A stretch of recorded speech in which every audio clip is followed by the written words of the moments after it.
Les pionniers chez Fred Mazzella. Le tête-à-tête. Bienvenue dans le tête-à-tête des pionniers. Aujourd'hui, je reçois Grégoire Fureur. Bonjour Grégoire. Bonjour Fred.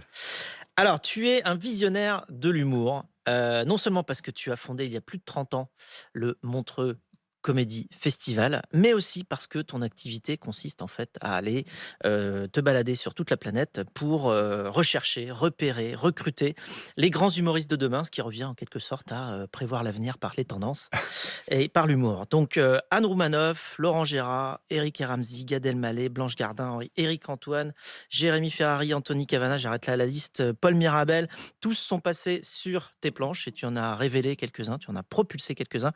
Pour les dénicher, tu vas aux quatre coins de la francophonie, en Belgique, au Québec, en Côte d'Ivoire, en Afrique du Nord. Pour toi, tout le monde peut faire rire tout le monde. Et c'est paradoxalement en rendant gratuit l'accès à l'humour, grâce à une utilisation intelligente et originale des réseaux sociaux et de YouTube dès le début, et en voulant faire de l'humour un art à part entière, et en confectionnant ce que tu appelles un écrin autour de l'humour, que tu as construit un véritable empire qui, lui, n'est pas une blague. Merci donc Grégoire de venir aujourd'hui dans Les Pionniers, nous partager les coulisses de ton parcours inspirant. Je suis curieux, on est tous curieux de plonger dans ton univers pour comprendre ton monde, tes émotions, ton fonctionnement, tes motivations, tes apprentissages. Et notre exploration sera agrémentée d'informations et d'illustrations de Rebecca qui viendra ici en plateau avec nous. Alors on commence tout de suite par ton parcours.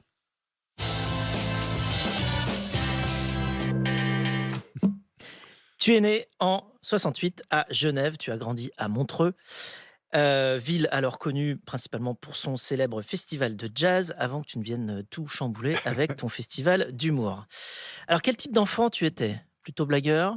Plutôt bon public? Plutôt les deux? Non, j'étais, plutôt blagueur, j'étais un peu turbulent aussi, je faisais beaucoup de choses, un peu, on dirait aujourd'hui un comment on appelle ça? Un enfant, hyper dynamique ou comment? Un peu, suractif, Oui. hyperactif, voilà, je faisais Ah, beaucoup de choses. c'est TDA, je crois que ça s'appelle. Ouais, Ouais. sûrement un truc comme ça. Mmh. Mais, ouais, je faisais beaucoup de sport aussi, j'étais très sportif. D'ailleurs ma première carrière, je voulais faire être footballeur professionnel, donc, je m'entraînais beaucoup.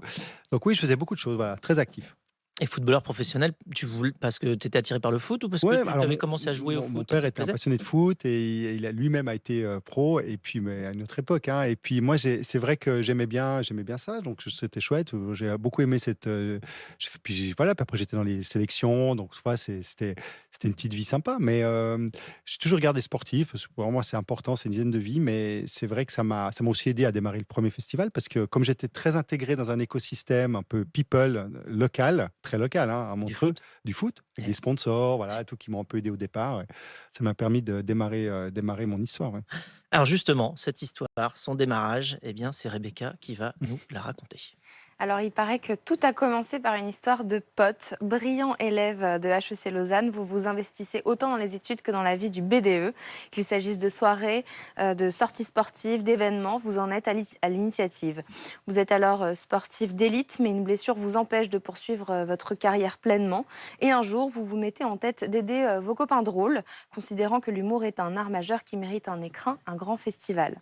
Bien décidé à convaincre des producteurs français, vous montez d'abord à Paris, vous parlez aux gens au culot.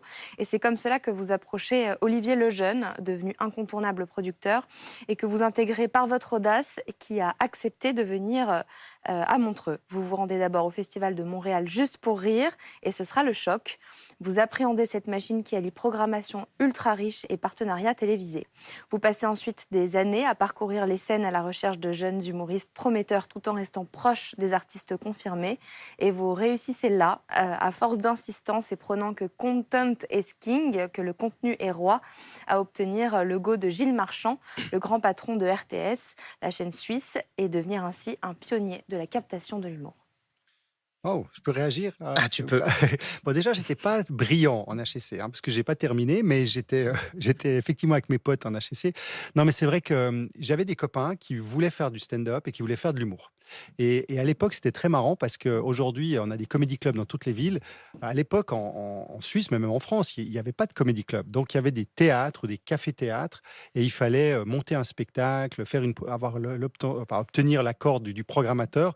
Et si on n'avait pas un track record, si on n'avait pas déjà fait quelque chose, un parcours, un CV, une vidéo pour montrer ce qu'on faisait, ou enfin, bon, à l'époque c'était une VHS, mais je veux dire, si on n'avait pas quelque chose, c'était impossible d'être programmé dans un théâtre. Et mes copains, en fait, qui nous faisaient rire, parce qu'ils faisaient, eux, des spectacles dans des bars et tout ça, n'avaient pas accès au marché. Donc moi, je leur ai dit, on va monter un festival, et puis ça va vous permettre de vous faire connaître. Donc c'est assez rigolo comme histoire. Ouais. Alors, c'est un rôle qui n'est pas tout à fait un manager, mais qui est quand même. Alors, tu avais des copains de rôle que tu Ouais. voulais faire connaître au plus grand nombre, mais comment tu fais pour convaincre quelqu'un comme Olivier Lejeune à En l'époque fait, de la classe, ouais. dont Alors, enfin, les plus ouais, anciens d'entre nous ouais. se souviennent de la classe avec Fabrice et Olivier Lejeune? Ouais, exactement. En fait, au culot, vraiment. Mais moi, j'ai fait ça quasiment toute ma vie. C'est-à-dire aller voir les gens, les rencontrer, donc essayer de les attraper. Alors, c'est vrai que ça fait un peu bizarre quand on raconte ça aujourd'hui, maintenant que ça fait 20 Et ans le que je culot, fais. c'est pas forcément impoli, hein. Enfin, c'est Non, juste, tu y vas, quoi. tu vas, mais tu vois, par exemple, je savais où ils enregistraient leur émission. C'était voilà, en pleine Saint-Denis, donc j'ai attendu la fin de l'émission. Ils sont sortis. Il y avait plein de fans autour d'eux qui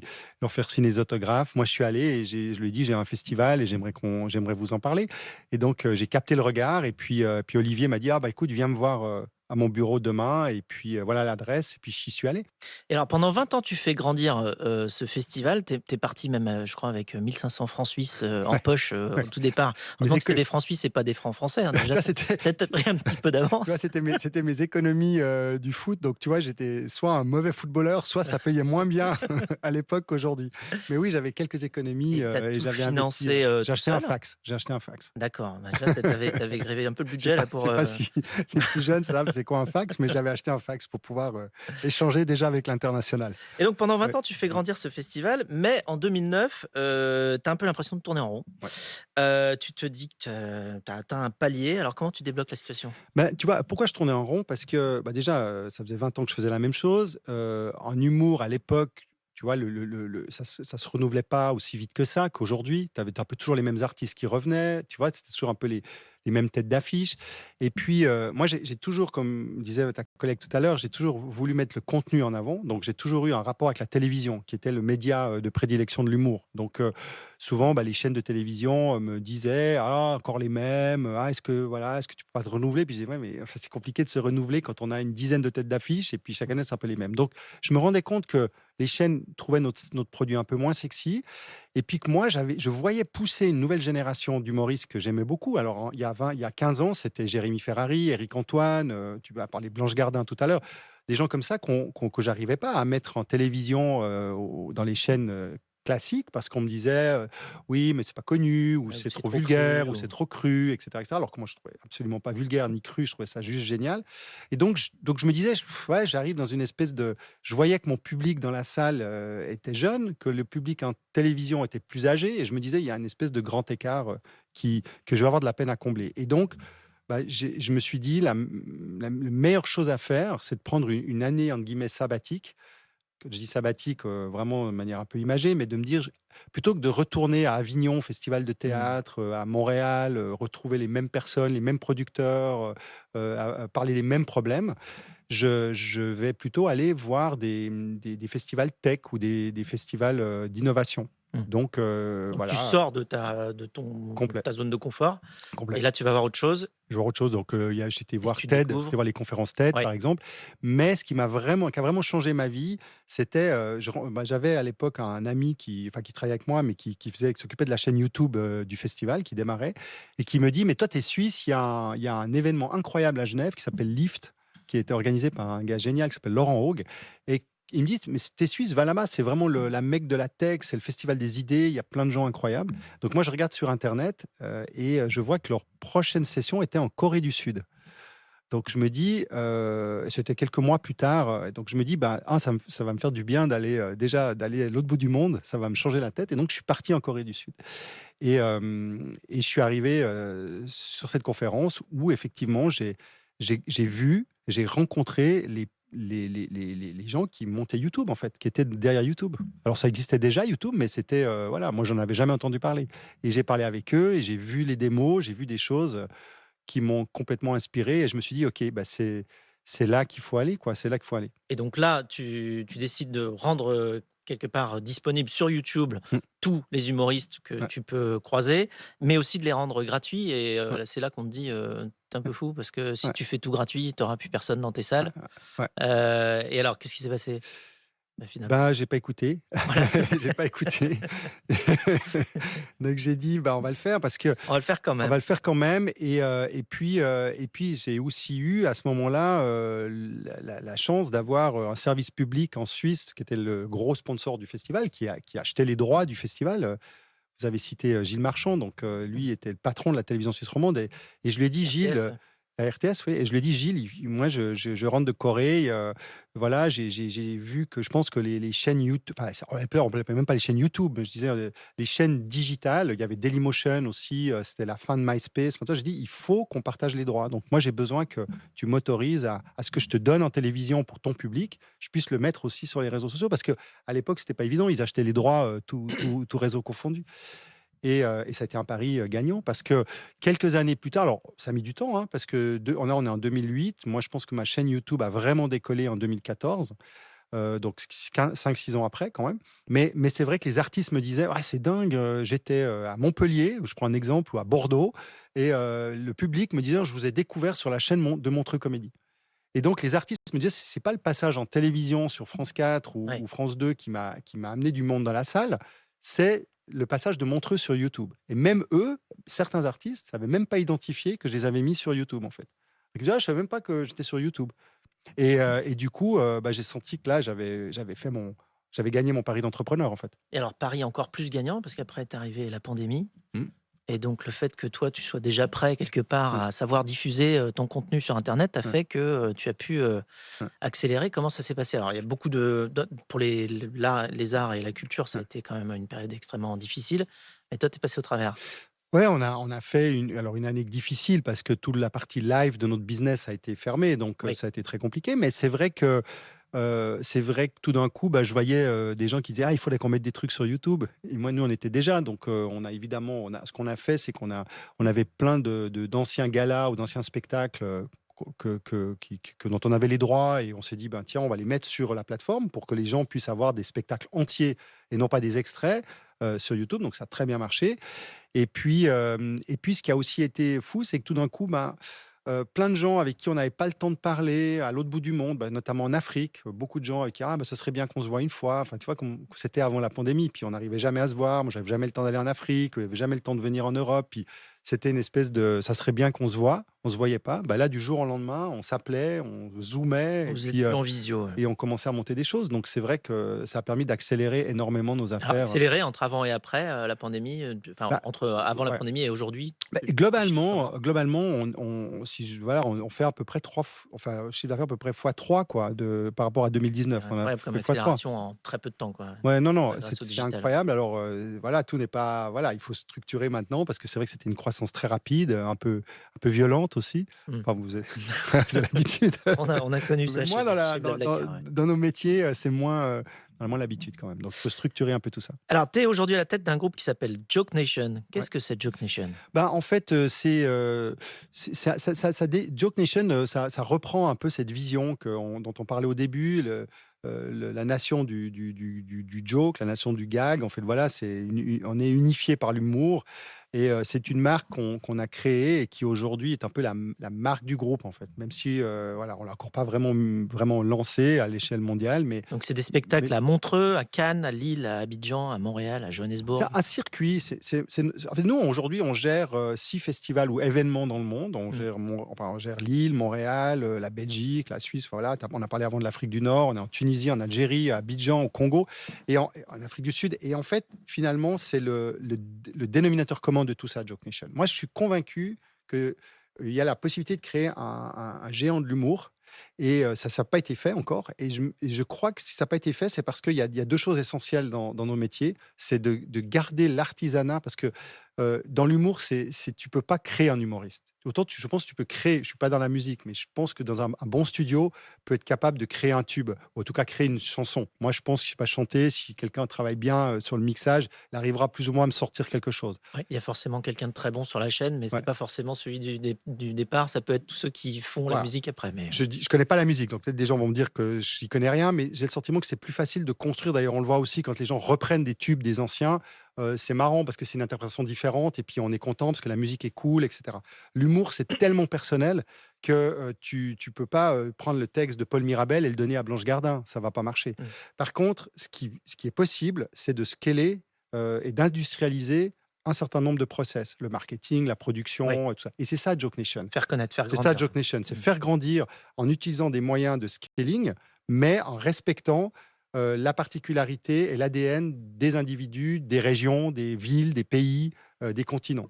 C'est ça Tu sais Joke que je Nation. milite pour le mot, écheler et pas scaler parce qu'enfin on n'a pas de mots. Écheler, ça me va très Voilà, bien. Bah, hein, c'est merci, ça. merci, merci. Inventons-le avant que nos amis Merci, québécois ne le fassent merci, d'ailleurs. merci. Par contre, Heu, si tu es d'accord, je garde le mot comédie avec un Y, ah, à l'intention de tous les puristes de la francophonie, parce qu'on a beau me raconter qu'on a le mot français comédie, mmh, IE, oui, c'est pas la même chose. c'est pas Une pareil. comédie, c'est une pièce de boulevard, alors Mmh. que la comédie, c'est du stand-up. Et le stand-up non plus, on l'a pas en français, on a le seul en scène, mais Fabrice Lucchini et Blanche Gardin ou Paul Mirabel font pas le même métier. Mmh.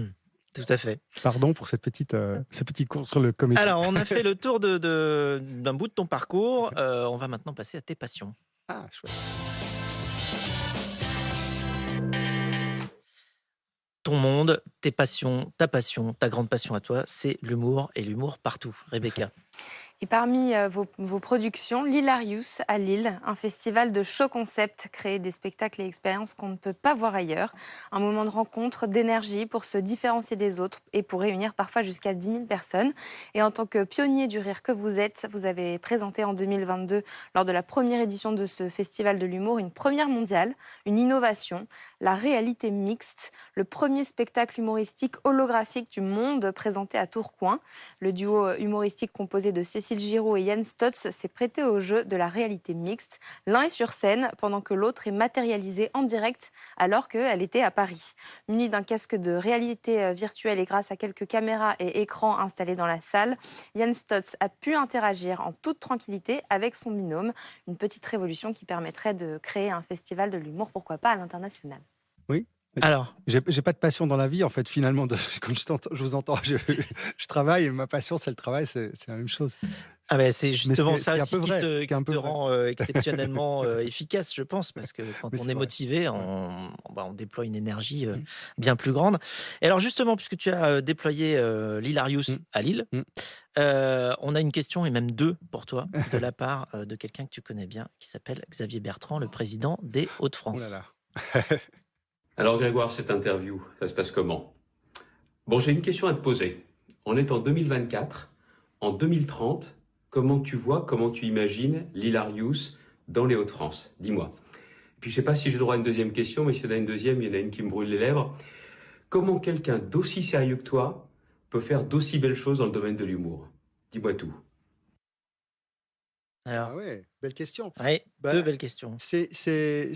d'abord, ça me permet de dire à quel point je suis heureux d'être dans les Hauts-de-France et à Lille et dans d'autres villes. C'est dans le Nord qu'on rit le plus fort. C'est vrai. Non, mais c'est vrai que c'est un endroit. Alors, je pense qu'on rit beaucoup dans pas beaucoup d'endroits, mais c'est vrai qu'il y a un public très chaleureux. Les artistes adorent aller jouer dans le Nord parce que justement, il y a cette proximité avec le public qui est très chaleureux.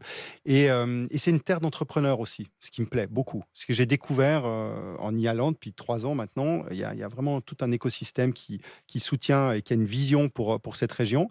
Donc, pour répondre à la question, moi, j'espère qu'en 2030, l'Hilarious sera grand festival international. Quand on s'est rencontré avec Xavier Bertrand pour la première fois, j'avais donné une feuille de route qui était de faire un festival international, déployé dans toute la région de Hauts-de-France et rayonnant dans toute la France, mais aussi avec la possibilité de travailler avec les régions périphériques, ou limitrophes, hein, la Belgique, la Hollande, pourquoi pas l'Angleterre, qui est une grande terre d'humour aussi. Et puis, de vraiment mettre en avant cette innovation qui est essentielle dans tous nos métiers, hein. dans tous nos métiers, mais c'est vrai que ce qui est fondamental dans notre domaine, c'est d'essayer des choses. On parlait avant de la réalité virtuelle, la réalité augmentée, le spectacle holoporté. On peut en parler pendant, on peut faire des réunions, en parler avec des ingénieurs. Il y a un moment donné, il faut le faire dans l'humour. Et Toi, c'est là tu qu'on voit que si ça procrastines pas beaucoup. Hein. Quand tu as envie de faire un non, truc, tu le fais. j'aime bien avoir une idée et la faire. Et puis, si ça marche pas, on arrête, on corrige. Et si ça marche, on garde. Et c'est vrai que l'Hilarious nous permet justement de tester des choses. Merci pour ce partage de passion. On passe maintenant à la séquence rapide de cette émission qui s'appelle le Quizella. Alors, le Quizella, voici les règles. C'est assez simple. Je te pose des questions, tu réponds le plus vite possible. OK. Ok, c'est parti. Alors, le sketch que tu conseilles à tout le monde de voir. Bah, le sketch de Paul Mirabel, tiens. Si tu n'avais pas pu faire ce que tu fais aujourd'hui, tu aurais fait quoi? Ouh là là, je sais pas. Peut-être du business, parce que j'aime bien le. Bah, c'est bête comme réponse, mais c'est une très bonne question, très intelligente. Mais c'est une bête réponse.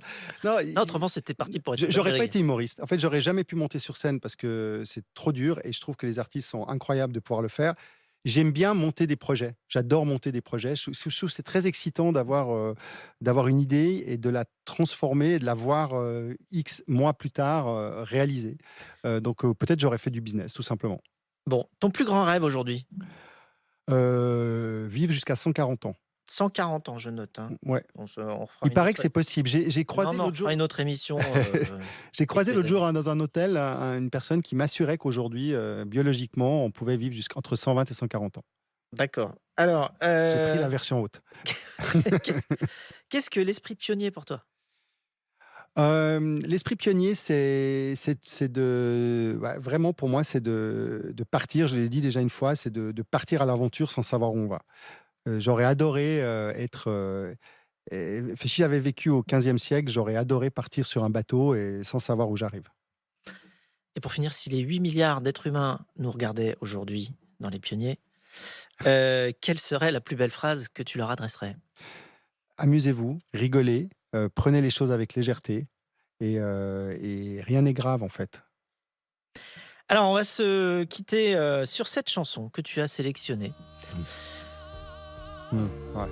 Je peux dire pourquoi ou... Et exactement, tu vas exactement nous raconter pourquoi.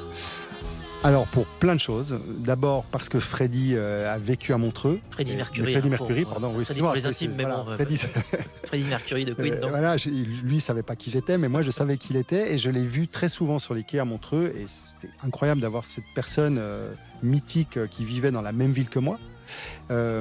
J'ai vu un concert notamment de Queen qui répétait avant sa grande tournée, je sais plus dans quelle année, où j'étais dans la salle, j'avais eu des billets et je m'étais dit waouh, c'est ça que je veux faire, de l'entertainment, et j'y pense souvent. Et puis cette chanson particulièrement, ou ce morceau particulier qui prouve à quel point quand on a une vision artistique, quand on a une envie Bohemian artistique, Rhapsody, Bohemian Rhapsody, ouais. Voilà, qui a été blacklisté ou qui a été interdit par toutes les chaînes de radio du monde avant que ça devienne un hit mondial. 2 fois numéro 1 dans les charts américains à 20 ans d'intervalle, ce qui est quand même unique. Et ça montre à quel point quand on a une idée artistique, ou une idée tout court, même une idée de business, et que tout le monde vous dit non, c'est pas pour ça que c'est une mauvaise idée. Et c'est ce que tu as fait avec le Montreux Comédie. Modestement par rapport à Queen. Et c'est un peu donc grâce aussi à Freddie Mercury. C'est grâce à Freddie Mercury. On doit... c'est un peu grâce à lui qu'on a le Montreux Comédie Festival aujourd'hui. Merci Grégoire de nous avoir partagé tes passions de pionnier, tes émotions. Merci. À bientôt. Mais oui, à très bientôt, dans 140 ans. Dans 140 ans, c'est ça. 140 ans.